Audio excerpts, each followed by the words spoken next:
ആകാശവാണി. നമസ്കാരം. പ്രാദേശിക വാർത്തകൾ വായിക്കുന്നത് സുധീൻ സേനുദ്ദീൻ.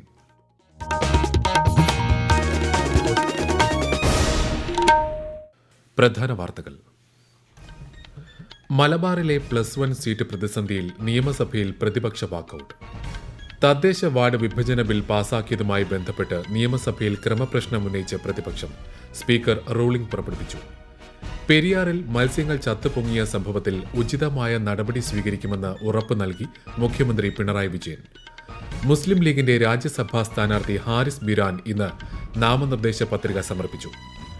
ലോക കേരള സഭയുടെ 4ാം പതിപ്പിന് തിരുവനന്തപുരത്ത് മറ്റന്നാൾ തുടക്കം. സംസ്ഥാനത്ത് ശക്തമായ മഴ തുടരുമെന്ന് കേന്ദ്ര കാലാവസ്ഥാ വകുപ്പ്. 9 ജില്ലകളിൽ ഇന്ന് മഞ്ഞ ജാഗ്രത. 2020 ലോകകപ്പ് ക്രിക്കറ്റിൽ ഇന്ന് പാകിസ്ഥാൻ കാനഡയെ നേരിടും. വാർത്തകൾ വിശദമായി. മലബാറിലെ +1 സീറ്റ് പ്രതിസന്ധിയിൽ പ്രക്ഷുബ്ധമായി കേരള നിയമസഭ. വിഷയത്തിൽ അടിയന്തര പ്രമേയത്തിന് സ്പീക്കർ അവതരണാനുമതി നിഷേധിച്ചതിൽ പ്രതിഷേധിച്ച് പ്രതിപക്ഷം സഭയിൽ നിന്നും വാക്കൌട്ട് ചെയ്തു. പ്രതിപക്ഷത്തു നിന്നും എൻ ഷംസുദ്ദീനാണ് പ്രമേയത്തിന് അനുമതി തേടിയത്. 10,000-കണക്കിന് വിദ്യാർത്ഥികളുടെ ഉപരിപഠനം പ്രതിസന്ധിയിലാണെന്ന് പ്രതിപക്ഷം ആരോപിച്ചു. SSLC പാസ്സാകുന്ന വിദ്യാർത്ഥികൾക്ക് താലൂക്ക് തലത്തിൽ +1 സീറ്റുകൾ ഉണ്ടാകണമെന്നും ശ്രീ എൻ ഷംസുദ്ദീൻ ആവശ്യപ്പെട്ടു.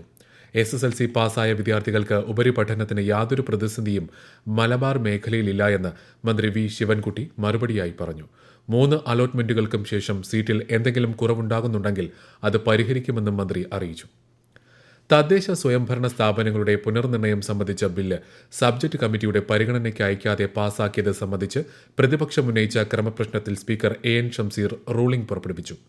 അടിയന്തര ഘട്ടങ്ങളിലും വ്യക്തമായ കാര്യകാരണങ്ങളുടെ അടിസ്ഥാനത്തിലും കമ്മിറ്റികളുടെ പരിഗണനയ്ക്ക് അയക്കാതെ ബില്ല് മുൻപും കേരള നിയമസഭ പാസാക്കിയിട്ടുണ്ടെന്ന് സ്പീക്കർ അറിയിച്ചു. എന്നാൽ ധനവിനിയോഗ ബില്ലുകൾ ഒഴികെയുള്ള എല്ലാ ബില്ലുകളും സബ്ജക്ട് കമ്മിറ്റിയുടെയോ സെലക്ട് കമ്മിറ്റിയുടെയോ പരിഗണനയ്ക്ക് ശേഷം മാത്രം പാസാക്കുന്നതാണ് ഏറ്റവും അഭികാമ്യമെന്നും സ്പീക്കർ വ്യക്തമാക്കി. 2025 തദ്ദേശ സ്ഥാപനങ്ങളിലേക്ക് തിരഞ്ഞെടുപ്പ് നടക്കുന്നതിനാൽ വാർഡ് വിഭജനം ഉൾപ്പെടെയുള്ള നടപടികൾ സമയബന്ധിതമായി പൂർത്തീകരിക്കണമെന്നും അതിനാൽ ബില്ല് അടിയന്തരമായി പാസാക്കേണ്ട സാഹചര്യമാണുള്ളതെന്നും മന്ത്രി MP രാജേഷ് സഭയിൽ വ്യക്തമാക്കിയിരുന്നു. എന്നാൽ ബില്ലിൽ സർക്കാർ അനാവശ്യ ധൃതി കാട്ടിയെന്നും ബില്ല് ഏകപക്ഷീയമായാണ് പാസാക്കിയതെന്നും ആരോപിച്ച് പ്രതിപക്ഷം സഭയിൽ നിന്ന് വാക്കൌട്ട് ചെയ്തു. സ്കൂൾ വിദ്യാഭ്യാസത്തിന്റെ ഗുണമേന്മ വർദ്ധിപ്പിക്കുന്നതിന് മൂല്യനിർണ്ണയ പ്രക്രിയയുടെ പരിഷ്കരണം ആവശ്യമാണെന്ന് വിദ്യാഭ്യാസ മന്ത്രി വി ശിവൻകുട്ടി. പാഠ്യപദ്ധതി പരിഷ്കരണവുമായി ബന്ധപ്പെട്ട് M വിജിൻ MLAയുടെ ശ്രദ്ധ ക്ഷണിക്കലിന് നിയമസഭയിൽ മറുപടി നൽകുകയായിരുന്നു മന്ത്രി. സ്കൂൾ വിദ്യാഭ്യാസം സംബന്ധിച്ച ചില സർവേകളിൽ സംസ്ഥാനം കഴിഞ്ഞ വർഷം പിന്നാക്കം പോയതായും മന്ത്രി പറഞ്ഞു. ദേശീയതലത്തിൽ നടപ്പാക്കിയ ഓൾ പ്രമോഷൻ നയം മൂല്യനിർണ്ണയ പ്രക്രിയയുടെ ഗൌരവം ചോർത്തിക്കളഞ്ഞോ എന്ന സംശയം നിലനിൽക്കുന്നതായും അദ്ദേഹം ചൂണ്ടിക്കാട്ടി. പെരിയാറിൽ ഏലൂർ ഫെറി ഭാഗത്ത് കഴിഞ്ഞ മാസം മത്സ്യങ്ങൾ ചത്തുപൊങ്ങിയ സംഭവത്തിൽ 3.56 കോടി രൂപയുടെ മത്സ്യനാശമുണ്ടായതായി മുഖ്യമന്ത്രി പിണറായി വിജയൻ. നഷ്ടപരിഹാരം അനുവദിക്കുന്നത് സംബന്ധിച്ച നിർദ്ദേശങ്ങൾ ലഭിക്കുന്ന മുറയ്ക്ക് ഉചിതമായ നടപടി സ്വീകരിക്കുമെന്നും TJ വിനോദ് MLAയുടെ സബ്മിഷന് മറുപടിയായി മുഖ്യമന്ത്രി നിയമസഭയിൽ വ്യക്തമാക്കി.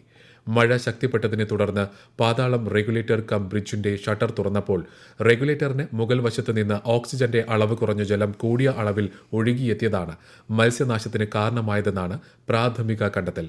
പെരിയാറിന്റെ തീരത്ത് നിന്നുള്ള ഫാക്ടറികളിൽ നിന്നും രാസമാലിന്യം ഒഴുക്കിവിട്ടതായി പ്രാഥമിക അന്വേഷണത്തിൽ കണ്ടെത്തിയിട്ടില്ലെന്നും മുഖ്യമന്ത്രി അറിയിച്ചു. ലോക്സഭാ തിരഞ്ഞെടുപ്പിൽ വടകര മണ്ഡലത്തിൽ നിന്ന് വിജയിച്ച ഷാഫി പറമ്പിൽ MLA സ്ഥാനം രാജിവെച്ചു. സ്പീക്കറുടെ ചേംബറിൽ എത്തിയാണ് അദ്ദേഹം രാജി സമർപ്പിച്ചത്. കേരള നിയമസഭയിലെ മാതൃക പാർലമെന്റിലെ പ്രവർത്തനങ്ങൾക്ക് സഹായിക്കുമെന്ന പ്രത്യാശയും ശ്രീ ഷാഫി പറമ്പിൽ പങ്കുവച്ചു. മന്ത്രിസ്ഥാനം വലിയ ചുമതലയാണെന്നും തികഞ്ഞ ഉത്തരവാദിത്തത്തോടെ അത് നിറവേറ്റുമെന്നും കേന്ദ്ര സഹമന്ത്രി സുരേഷ് ഗോപി. മന്ത്രിയായി ചുമതലയേറ്റ ശേഷം മാധ്യമങ്ങളോട് സംസാരിക്കുകയായിരുന്നു അദ്ദേഹം. വകുപ്പുകളെക്കുറിച്ച് കൂടുതൽ പഠിച്ച് മികച്ച രീതിയിൽ പ്രവർത്തിക്കുമെന്ന് ശ്രീ സുരേഷ് ഗോപി പറഞ്ഞു. കേന്ദ്ര ഫിഷറീസ് സഹമന്ത്രി ജോർജ് കുര്യനുമായി BJP നേതാവും മുൻ മന്ത്രിയുമായ V മുരളീധരൻ കൂടിക്കാഴ്ച നടത്തി. മുതലപ്പുഴി ഹാർബറിലെ പ്രശ്നങ്ങളിൽ അടിയന്തര പ്രാധാന്യത്തോടെ ഇടപെടണമെന്നാവശ്യപ്പെട്ടായിരുന്നു കൂടിക്കാഴ്ച. തിരുവനന്തപുരത്തെ ആദ്യ സന്ദർശന വേളയിൽ തന്നെ മുതലപ്പുഴയിൽ സന്ദർശനം നടത്തുമെന്ന് മന്ത്രി ഉറപ്പു നൽകിയതായി ശ്രീ V മുരളീധരൻ പറഞ്ഞു. കേരളത്തിൽ നിന്നുള്ള കേന്ദ്ര സഹമന്ത്രിമാരായ ശ്രീ ജോർജ് കുര്യനും ശ്രീ സുരേഷ് ഗോപിയും ഇന്ന് രാവിലെയാണ് ഔദ്യോഗികമായി ചുമതലയേറ്റത്. ഈ വാർത്തകൾ ആകാശവാണിയിൽ നിന്ന്. ആകാശവാണി വാർത്തകളും വാർത്താധിഷ്ഠിത പരിപാടികളും all India radio news Thiruvananthapuram എന്ന യൂട്യൂബ് ചാനലിൽ ലഭ്യമാണ്. കൂടുതൽ വാർത്തകൾക്കായി @all India radio news Thiruvananthapuram എന്ന ഫേസ്ബുക്ക് പേജും @AER_News_TVM എന്ന എക്സ് ഹാൻഡിലും സന്ദർശിക്കാം. മുസ്ലിം ലീഗിന്റെ രാജ്യസഭാ സ്ഥാനാർത്ഥി ഹാരിസ് ബീരാൻ നാമനിർദ്ദേശ പത്രിക സമർപ്പിച്ചു. പ്രതിപക്ഷ നേതാവ് വി ഡി സതീശൻ, മുസ്ലിം ലീഗ് നേതാവ് പി കെ കുഞ്ഞാലിക്കുട്ടി തുടങ്ങിയവരുടെ ഒപ്പമെത്തിയാണ് നിയമസഭാ സെക്രട്ടറി മുൻപാകെ പത്രിക സമർപ്പിച്ചത്. രാജ്യസഭയിലേക്കുള്ള LDFന്റെ 2 സീറ്റുകളിൽ CPI സ്ഥാനാർത്ഥിയായി PP സുനീറിനെയും കേരള കോൺഗ്രസ് M സ്ഥാനാർത്ഥിയായി ജോസ് കെ മാണിയെയുമാണ് പ്രഖ്യാപിച്ചിരിക്കുന്നത്. ലോക കേരള സഭയുടെ 4ാം പതിപ്പിന് മറ്റന്നാൾ തുടക്കം. വൈകുന്നേരം തിരുവനന്തപുരം നിശാഗന്ധി ഓഡിറ്റോറിയത്തിൽ നടക്കുന്ന പൊതുയോഗത്തോടെയാണ് പരിപാടികൾക്ക് തുടക്കമാവുക. ഈ മാസം 15 വരെ നടക്കുന്ന പരിപാടിയിൽ 103 രാജ്യങ്ങളിൽ നിന്നും 25 സംസ്ഥാനങ്ങളിൽ നിന്നുമുള്ള പ്രവാസി കേരളീയ പ്രതിനിധികൾ പങ്കെടുക്കും. അതേസമയം ലോക കേരള സഭയുടെ ഉദ്ഘാടകനാകാനുള്ള സംസ്ഥാന സർക്കാരിന്റെ ക്ഷണം ഗവർണർ ആരിഫ് മുഹമ്മദ് ഖാൻ തള്ളി. പരിപാടിയിലേക്ക് ക്ഷണിക്കാൻ എത്തിയ ചീഫ് സെക്രട്ടറിയോട് സംസ്ഥാന സർക്കാരിന്റെ നടപടികളോടുള്ള കടുത്ത അതൃപ്തി ഗവർണർ അറിയിച്ചു. സംസ്ഥാനത്ത് വിവിധ സ്ഥലങ്ങളിൽ AI ക്യാമറകൾ സ്ഥാപിച്ചതുമായി ബന്ധപ്പെട്ട് കെൽട്രോണിന് ലഭിക്കാനുള്ള തുകയുടെ 3/4 ഗഡുക്കൾ കൂടി അനുവദിക്കാൻ ഹൈക്കോടതി നിർദ്ദേശം നൽകി. എന്നാൽ അനുവദിച്ച പണം വിനിയോഗിക്കരുതെന്നും കോടതി നിർദ്ദേശിച്ചു. തുകയുടെ 1/2 ഗഡുക്കൾ മുൻപ് തന്നെ അനുവദിച്ചിരുന്നു.